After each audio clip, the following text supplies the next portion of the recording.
Halo Jeng, apa kabar? Gimana minggu ini?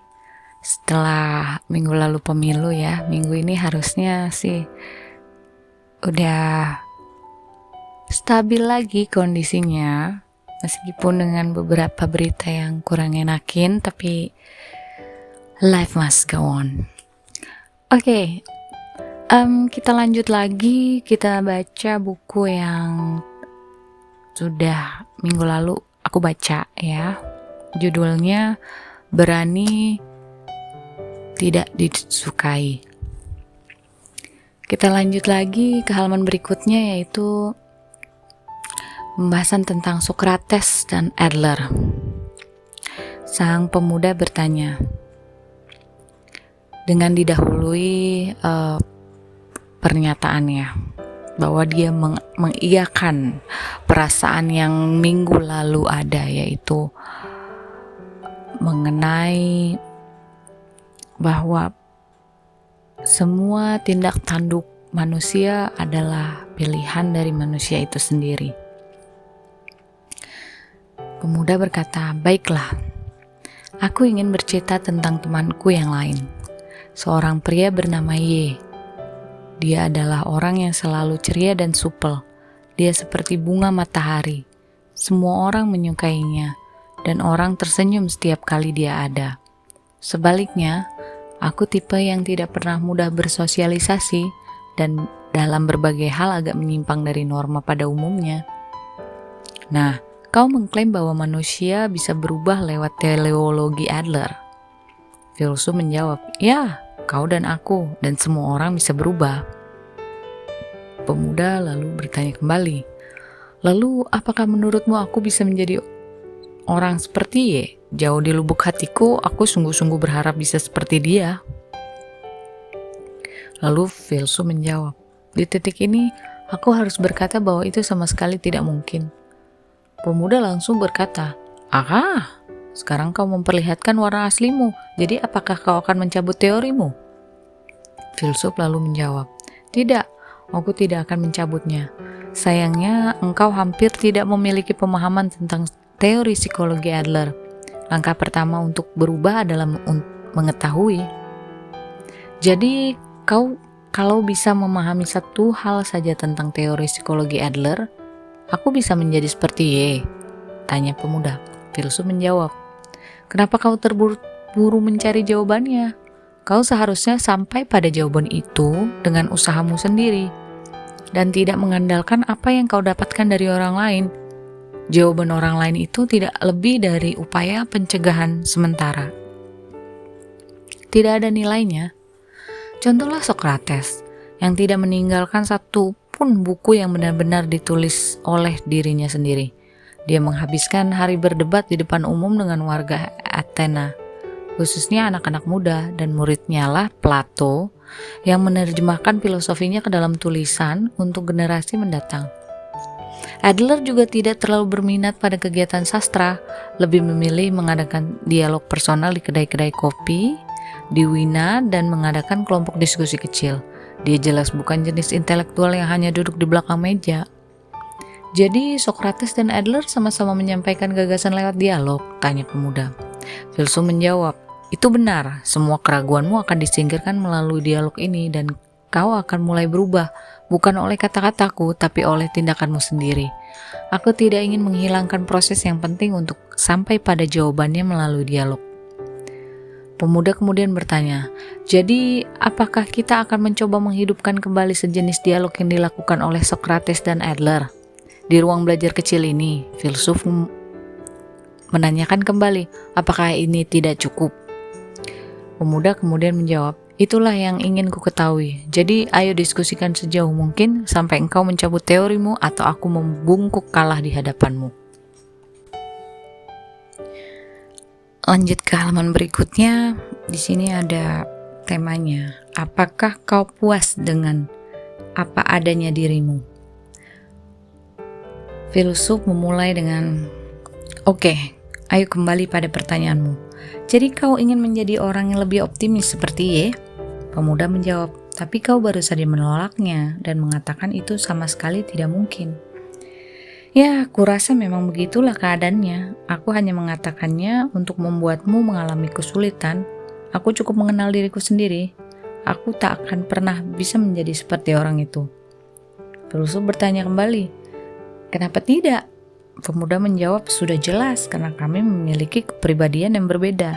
Atau kurasa kau bisa bilang watak yang berbeda. Pemuda kemudian kembali berkata, kau misalnya, hidup dengan dikelilingi semua buku ini. Kau membaca buku baru dan memperoleh pengetahuan baru. Pada dasarnya engkau terus-menerus mengumpulkan pengetahuan. Semakin banyak yang kau baca, semakin meningkat pula pengetahuanmu. Kau menemukan konsep-konsep baru tentang nilai dan bagimu tampaknya hal itu mengubahmu.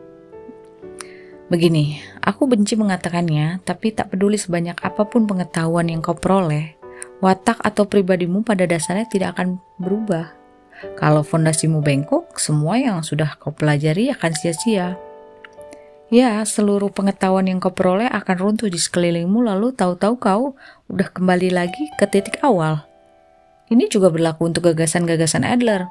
Tidak peduli sebanyak apa fakta yang mungkin bisa kukumpulkan tentang dirinya, fakta-fakta itu tidak akan berpengaruh sedikit pun pada pribadiku. Pengetahuan hanya akan menumpuk sebagai pengetahuan dan cepat atau lambat akan tersingkirkan. Filsuf kemudian berkata, kalau begitu aku ingin bertanya tentang hal ini. Menurutmu, kenapa kau ingin menjadi seperti Y? Kurasa kau hanya ingin menjadi orang yang berbeda, entah itu Y ataupun orang lain. Tapi apa tujuannya? Pemuda kemudian kembali bertanya, kau bicara tentang tujuan lagi. Seperti yang tadi kukatakan, aku hanya mengaguminya. Dan kurasa aku akan lebih bahagia kalau bisa jadi seperti dia. Filsuf kemudian bertanya kembali, kau merasa akan lebih bahagia kalau menjadi seperti dia? Yang artinya sekarang kau tidak bahagia, bukan begitu? Apa? Pemuda menjawab. Filsuf kemudian kembali berkata, saat ini kau tidak bisa merasa benar-benar bahagia. Ini karena kau belum belajar mencintai dirimu sendiri. Dan untuk mencoba mencintai diri sendiri, kau berharap bisa terlahir sebagai pribadi yang berbeda. Kau berharap bisa menjadi seperti Y dan membuang dirimu saat ini. Benar kan? Ya, aku rasa itu benar. Jujur saja, aku benci diriku sendiri. Aku yang sedang bermain-main dengan percakapan tentang filsafat kuno ini. Dan yang benar-benar gak berdaya untuk tidak melakukannya. Ya, aku benar-benar benci diriku sendiri, jawab pemuda. Filsuf kemudian menanggapi, tidak apa-apa. Seandainya kau menanyai orang-orang tentang siapa yang menyukai dirinya sendiri, kau akan sangat sulit menemukan seseorang dengan bangga membusungkan dada dan berkata, ya, aku suka diriku sendiri. Pemuda kemudian bertanya, bagaimana dengan kau? Apakah kau menyukai dirimu sendiri? Filsuf menjawab, sekurang-kurangnya aku tidak merasa ingin menjadi orang lain dan aku menerima diriku apa adanya. Menerima dirimu apa adanya? Pemuda bertanya.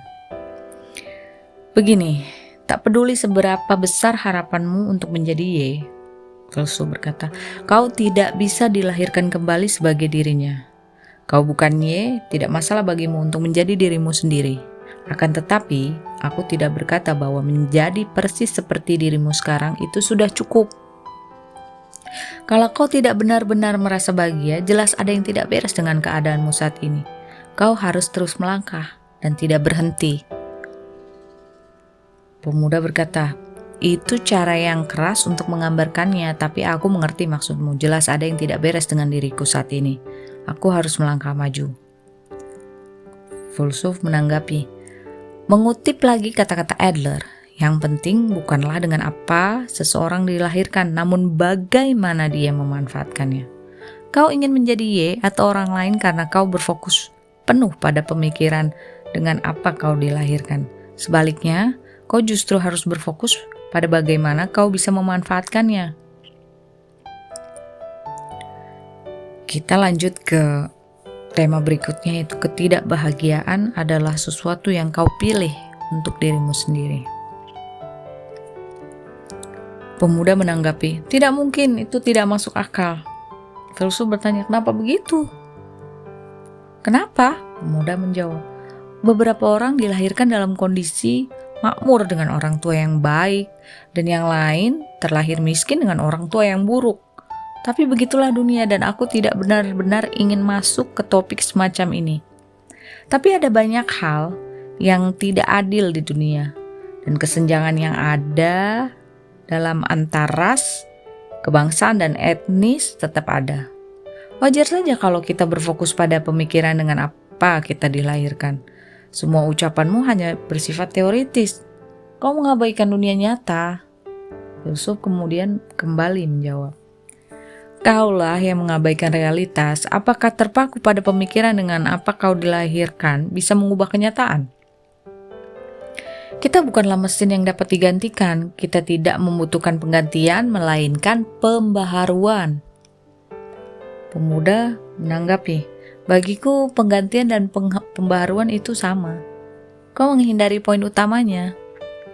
Begini, ketidakbahagiaan sejak lahir itu memang ada. Paling tidak, tolong akui itu.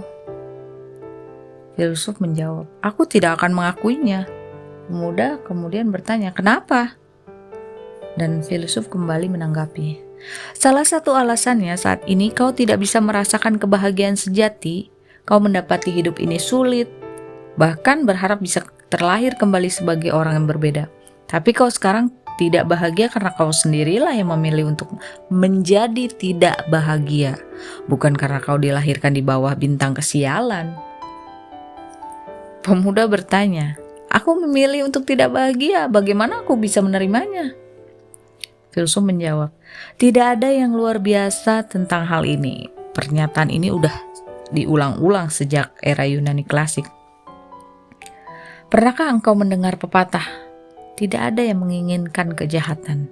Ini dalil yang umum dikenal sebagai paradoks Sokrates.